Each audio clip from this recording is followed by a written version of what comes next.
Boa noite, igreja, paz do Senhor a todos. Eu vou começar lendo o livro de Joel. O capítulo é o capítulo 3. O versículo é o versículo 2. Congregai todas as nações e as farei descer ao vale de Josafá, e ali com elas entrarei em juízo, por causa do meu povo e da minha herança, Israel, a quem eles espalharam entre as nações, repartindo a minha terra. Agora eu vou pular para o versículo 10, do capítulo 3 de Joel. Forjai espada das vossas enxadas e lanças das vossas foices. Digo fraco, eu sou forte. Agora eu vou pular para o versículo 20.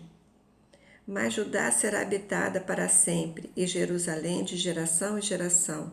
E purificarei o sangue dos que eu não tinha purificado, porque o Senhor habitará em Sião. O livro de Joel é um livro curtinho, são só 3 capítulos, vale a pena dar uma lida, porque ele fala no capítulo 1 sobre a carestia causada pela locusta e pela seca, que é um animalzinho, a locusta é um animalzinho que comia a vegetação, né? Então eles não tinham a colheita, a lavoura, porque esse animal, essa praga comia, e eles começaram a ter fome em Judá, em Jerusalém. E eles começaram a orar ao Senhor por conta disso, porque começou a ter falta de alimento, e eles começaram a se voltar para o Senhor, né? Então, eles apregoaram um jejum. O Senhor pediu para eles apregoarem um jejum, né? Pediu para os sacerdotes orarem, porque às vezes a pessoa fica tão impactada com a coisa que está acontecendo em volta que esquece da oração. Até mesmo os homens e mulheres de Deus. Então o Senhor fala: cingi-vos, levantai-vos, sacerdotes, gemei, ministro do altar. Entrai e passai vestidos de pano de saco durante a noite, ministro do meu Deus. Porque a oferta de manjares e a libação cortadas foram da casa de vosso Deus. Até tudo aquilo que era oferecido ao Senhor deixou de ser oferecido, porque o povo não tinha o que oferecer. Era uma miséria total, não havia fome no lugar. Havia muita fome no lugar. Mas o Senhor está sempre voltado em situações mesmo críticas, mesmo em situações em que as pessoas estão sem saber para onde ir, para onde olhar. O Senhor está olhando pelas pessoas, né? Então, o Senhor fala aqui no versículo do capítulo 2, né? Capítulo 2 de Joel, versículo 12 e 13. Ainda assim, agora mesmo, diz o Senhor, convertei-vos a mim de todo o vosso coração, e isso com jejuns, e com choro, e com pranto, e rasgai o vosso coração, e não vossas vestes, e convertei-vos ao Senhor, vosso Deus, porque Ele é misericordioso e compassivo, e tardio em irar-se, e grande em beneficência, e arrepende do mal. Então Joel está mostrando às pessoas daquele lugar de Judá o seguinte: a situação está ruim. A situação está tão ruim que ninguém consegue se mexer, se movimentar. As pessoas ficam travadas dentro das suas dores e das suas o que eu vou fazer agora? E esquece de clamar ao Senhor. E quando clama ao Senhor, reclama ao Senhor para resolver o problema. Só para isso. Então, a gente vê nessa sequência de Joel o Senhor prometendo. O Senhor prometendo, o que o Senhor promete? O Senhor promete que se a pessoa rasgar o coração e não as vestes, que não seja aquilo só por um momento, só para resolver o problema de agora, mas é uma mudança, é reconhecer o Senhor como provedor. Então, quando isso acontece, o Senhor vem em seguida dizendo promessa de fartura. aonde haverá um esbanjamento, haverá coisas maravilhosas.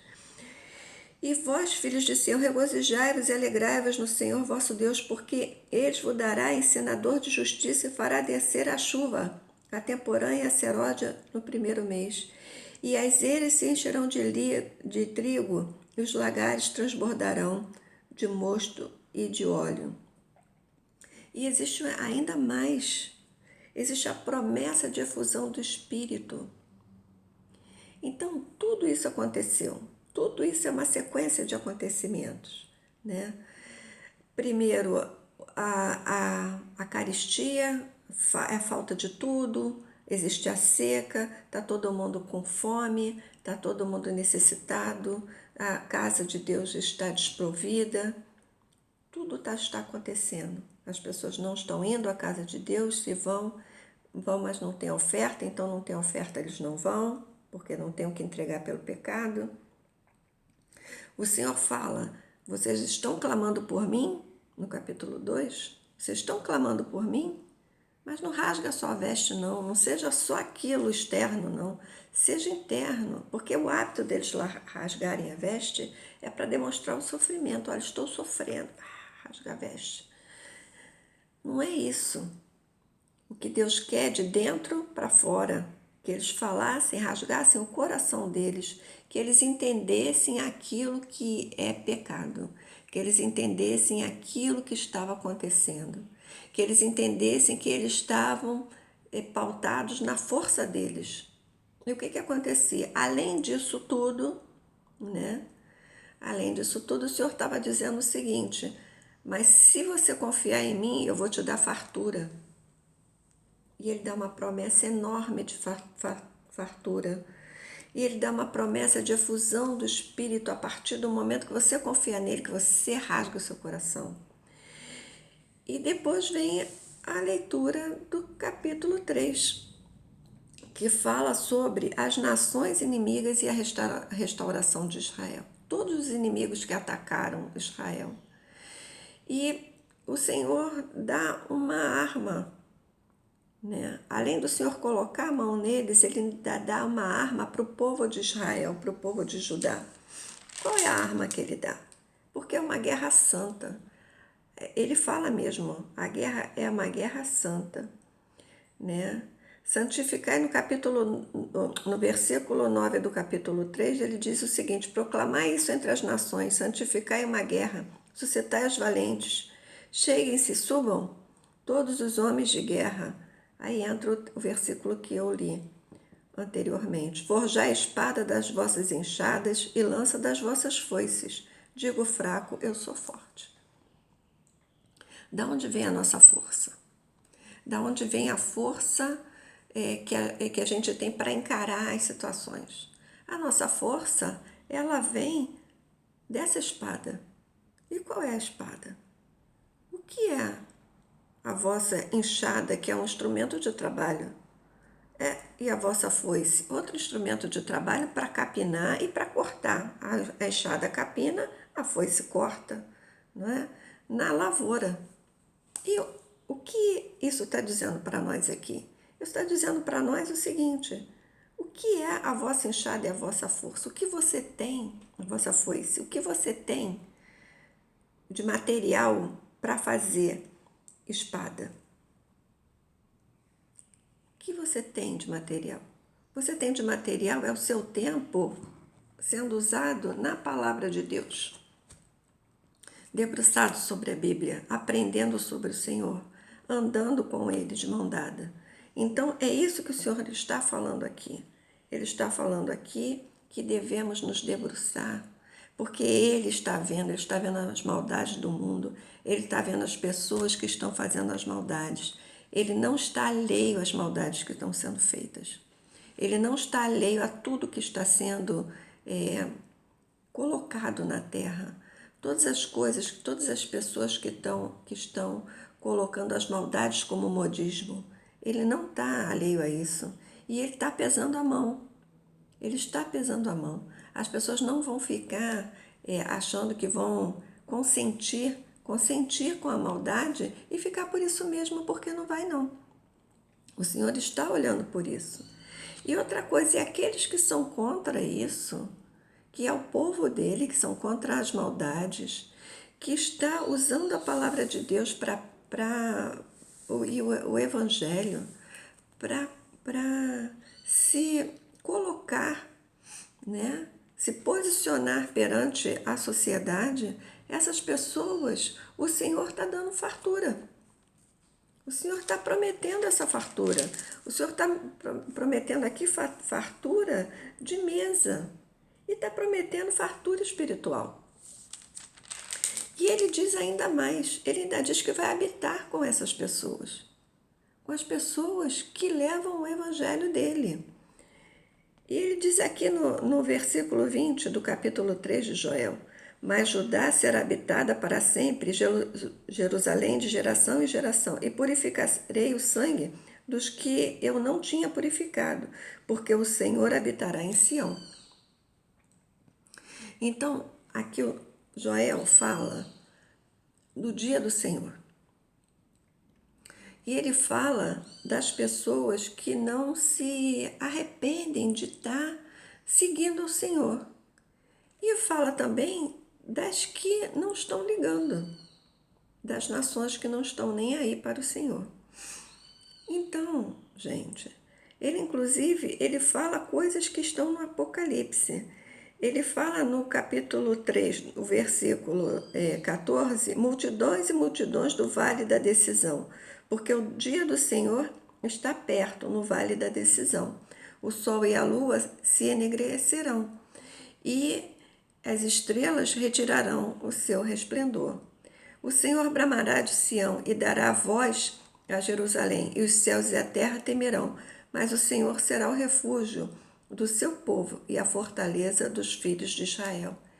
Então, o que eu quero levar para a igreja hoje, que o Senhor está colocando aqui para mim? Se a situação está ruim, se nós estamos vendo muita coisa errada aí fora, muita coisa está acontecendo, a gente tem muitas questões para serem resolvidas, a gente tem muita coisa para ser falado, a gente tem muita coisa que está nos atrapalhando, né? O que a gente precisa? A gente precisa parar, pensar, nos voltar para a palavra, rasgar o nosso coração na frente do Senhor, né? Não as nossas vestes, não parecer ser que somos cristãos, que nós estamos tristes ou convertidos, não. Rasga o coração, pede para mudar, olha para o Senhor e Ele, com a palavra, Ele vai haver mudança na sua casa. Você que está se sentindo enfraquecido, o Senhor diz: diga ao fraco, eu sou forte. Você é forte na palavra do Senhor, porque tudo aquilo que você precisa, o Senhor pode te dar. Tudo aquilo que você precisa e que o Senhor sabe que você precisa, e não é aquilo que a gente quer. Porque a gente quer muita coisa, mas a gente precisa das coisas que vêm do Senhor. Então peça ao Senhor as coisas que você precisa através dele. Peça ao Senhor, o que o Senhor tem para mim, por favor. Se é emprego, se é comida na mesa, o que o Senhor quer para mim? O que eu estou precisando de mudar para alcançar aquilo que eu preciso? É isso que o Senhor deseja. É isso que o Senhor quer da gente agora. Mudança de atitude, mudança de hábitos. E o que o Senhor quer? O Senhor quer que a gente forje espada com aquilo que nós temos. O que nós temos agora? Nós temos tempo. E esse tempo é para a gente forjar a nossa espada. Qual é a nossa espada? A nossa espada é a palavra de Deus. Nós temos que estar com ela afiada na nossa boca e no nosso coração. Nós temos que ter a espada, a palavra de Deus no nosso entendimento e no nosso coração, para que haja mudança de atitude. E assim o Senhor está habitando no nosso lar, através do Espírito Santo. Deixa o Espírito Santo mover e fazer aquilo que ele precisa dentro de você e dentro da sua casa. E assim o Senhor dará a você tudo aquilo que ele promete no capítulo 2, que é a promessa de fartura e a promessa de efusão do Espírito. Então eu convido a igreja a ler em casa, aproveitando o seu tempo, que é a sua ferramenta de trabalho, para ler o livro de Joel e entender essa mensagem. E essa mensagem é a mensagem do Senhor. E assim eu agradeço a minha rica oportunidade, em nome de Jesus, agradecendo a igreja com todo o meu coração. Amém.